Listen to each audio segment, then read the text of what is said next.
जय हिंद। जैसा कि हम पूरे देश में देख रहे हैं कि देश में कैसा माहौल चल रहा है सुशांत की मौत के बाद। पूरे देश में लगभग एकजुटता आ रही है कि उसकी मौत की जांच सीबीआई के द्वारा होनी चाहिए। तो हमको ये समझना होगा कि सीबीआई कैसे काम करती है, इसका कैसे अपॉइंटमेंट होता है, कैसा क्या इसका इन्वेस्टिगेशन का पावर होता है। तो सबसे पहले हम इसकी हिस्ट्री से शुरुआत करेंगे और इसके लास्ट इन्वेस्टिगेशन तक हम जाएंगे। तो आइए हिस्ट्री के बारे में इसके बारे में बात करते हैं। So the first point is about the origin. क्या हुआ था कि जब वर्ल्ड वॉर सेकेंड हो रहा था तो उसी टाइम ब्रिटिशर्स ने एक वॉर एंड सप्लाई डिपार्टमेंट के साथ जितने भी ट्रांजैक्शन हुए हैं किसी भी कंपनी के, तो उसमें से क्या कोई कंपनी किसी करप्शन में इन्वॉल्वमेंट था। तो बेसिकली उन ट्रांजैक्शन में करप्शन को चेक करने के लिए ये डिपार्टमेंट क्रिएट किया गया था।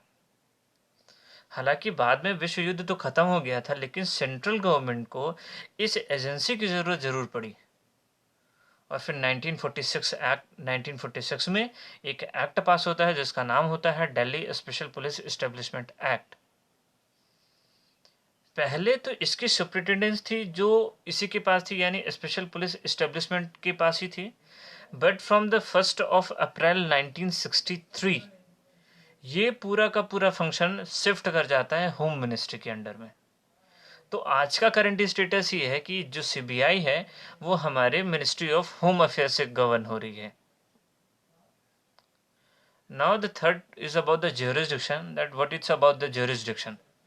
So as per the Delhi Special Police Establishment Act 1946, क्योंकि कोई एक्ट ही आपका jurisdiction डिसाइड करता है, तो इस 1946 एक्ट ने सीबीआई के jurisdiction को सिर्फ यूनियन टेरिटरीज पे रखा। यूनियन टेरिटरीज का मतलब ऐसी टेरिटरीज जिस पे यूनियन का कंट्रोल हो। तो जितनी हमारी यूनियन टेरिटरीज हैं उन पे सब पे एमएचए का कंट्रोल होता है। But section 5 of this act, इसी का डीएसपीई एक्ट है, इसने क्या किया कि सेंट्रल गवर्नमेंट को पावर दे दिया कि सेंट्रल गवर्नमेंट यदि चाहे तो सीबीआई के ज्यूरिसडिक्शन को किसी भी स्टेट तक एक्सटेंड कर सकती है। बट इसमें एक लिमिट लगाई विथ रिस्पेक्ट टू सेक्शन 6। और सेक्शन 6 में बोला कि जब तक स्टेट कंसेंट नहीं देगी तब तक आप इसके ज्यूरिसडिक्शन को एक्सटेंड नहीं कर सकते। और इसी में एक कॉन्सेप्ट आता है जनरल कॉन्सेप्ट, जनरल कंसेंट, यानी कि स्टेट ऑटोमेटिकली एक नोटिफिकेशन इशू करेंगे और उसमें जनरल कंसेंट दे देते हैं एमएचए को कि ठीक है इस टाइप के कोई भी केसेस हो गए तो हमारी जनरल कंसेंट है कि आप आके यहाँ पे इन्वेस्टिगेट कर सकते हैं। बट ये सारे जो परमिशन होती है जो जनरल केसेस होते हैं ये that is with respect to financial matter and that means revenue related. कोई रेवेन्यू रिलेटेड है तो उससे वो कर सकते हैं, वो सीबीआई डायरेक्ट इंटरवीन कर सकती है। Now the method to initiate the proceeding, यानी सीबीआई किसी भी केस में पिक्चर में कब आती है। तो सबसे पहले हमको हिस्ट्री समझना होगा, क्योंकि देखिए पुलिस है, पुलिस जो हमारा जो सब्जेक्ट है वो आता है स्टेट लिस्ट में। तो स्टेट लिस्ट में आता है तो यूनियन तो कोई लॉ बना नहीं सकता उसके ऊपर, अनटिल अनलेस एक्सेप्शन, कोई एक्सेप्शन हो तो बात अलग है। Otherwise general rule is that कि पुलिस है तो सिर्फ स्टेट ही लॉ बनाएगा। और इस वजह से सीबीआई किसी भी स्टेट के केस को इन्वेस्टिगेट नहीं कर सकती जब तक कि उस स्टेट का जनरल कंसेंट उसको अलॉट ना हो जाए। एंड दैट इज़ वो मैंने प्रीवियस उसमें स्लाइड में बता ही दिया है कि with respect to section 5 and with respect to section 6। अब एक ऑप्शन और होता है कि CBI can also take up the investigation. एक सीबीआई इन्वेस्टिगेशन स्टार्ट कर सकती है कब, जब स्टेट गवर्नमेंट कोई transfer specific case in view of their political sensitivity, यानी कोई ऐसा केस जो पॉलिटिकल सेंसिटिविटी है, जैसे पॉलिटिकल सेंसिटिविटी इन्वॉल्व है, या ऐसा कोई जिसमें बिल्कुल media attention, that means public से रिलेटेड केसेस है, बहुत ज़्यादा इंपॉर्टेंट केस हो गया है वो मार्केट में, तो वहाँ पे स्टेट गवर्नमेंट रिक्वेस्ट करती है सेंट्रल गवर्नमेंट से to conduct the investigation by the CBI. और तीसरा ऑप्शन आपके पास ये है कि जब constitutional court, that is honourable high court और ऑनरेबल सुप्रीम कोर्ट, जब भी ये ऑर्डर करेगी that to inquired by the CBI, तो उस केस में CBI comes into the picture, और उस केस में स्टेट से आपको परमिशन लेने की ज़रूरत नहीं पड़ती। नाउ कौन ज्वाइन कर सकता है सीबीआई को?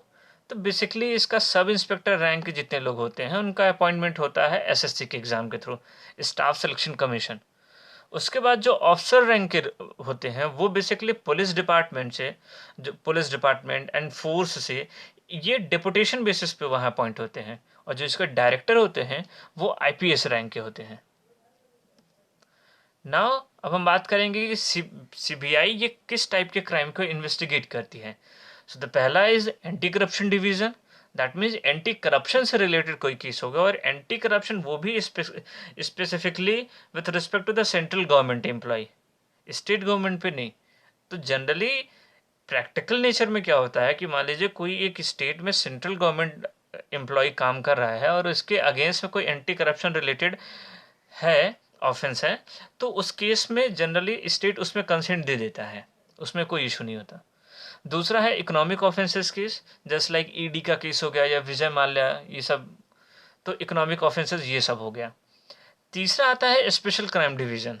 एज अ लॉ पर्सपेक्टिव उसमें क्या है कि यदि आईपीसी में for the investigation of serious, sensational and organised crime, तो ये जो क्राइम आईपीसी के अंडर में डिफाइन है कि कोई सीरियस क्राइम हो गया, कोई बहुत ही बड़ा सेंसेशनल हो गया, कोई ऑर्गेनाइज्ड हो गया। सेंसेशनल जैसे तलवार वाला, उसको सीबीआई में गई थी।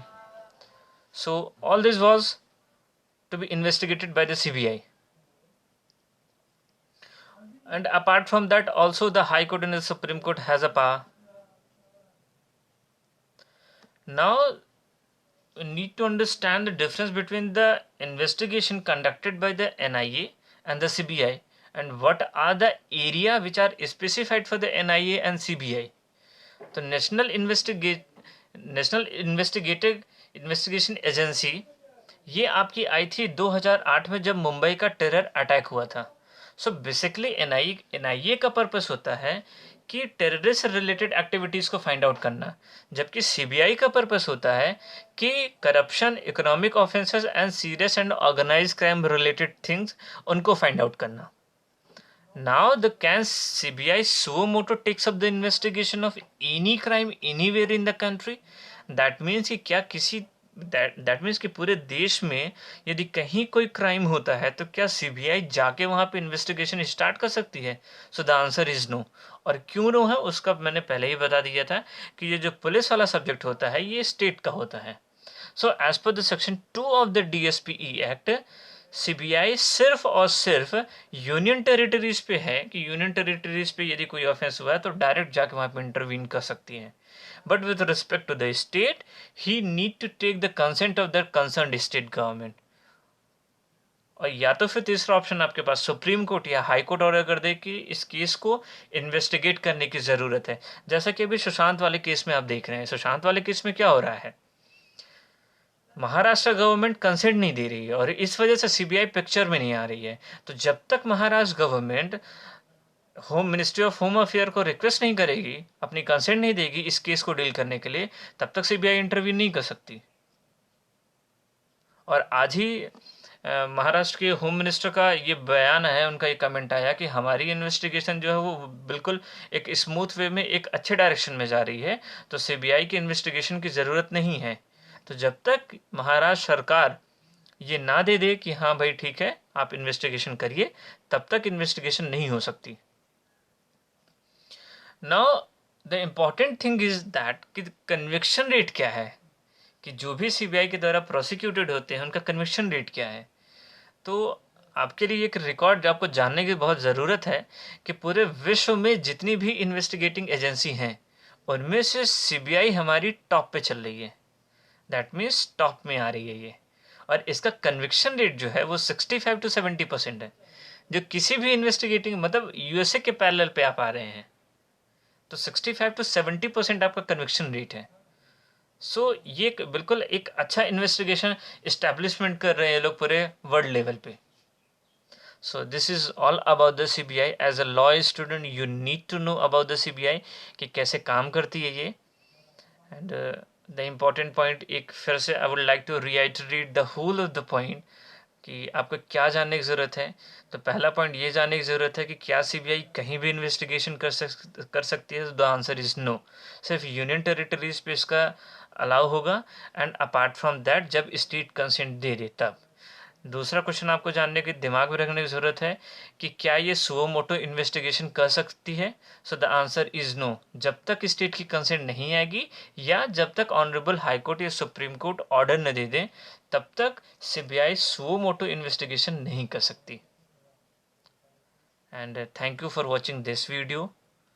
Please like, share and subscribe, and please also recommend to those law student जिनको ज़रूरत है जानने की कि सीबीआई कैसे काम कर सकती है। इनफैक्ट सभी को जानने की ज़रूरत है। एक आम नागरिक को भी जानने की ज़रूरत है कि सीबीआई कैसे काम कर रही है देश में, कैसे कैसे किस किस सिचुएशन में वो पिक्चर में आ सकती है, और क्या क्या उसके पावर हैं, क्या कैसे उसका अपॉइंटमेंट होता है। सो all this was for you. और हाँ, इसका जो पीपीटी वर्जन है आपको डिस्क्रिप्शन बॉक्स में मिल जाएगा। So you may download from there. Thank you so much. जय हिंद।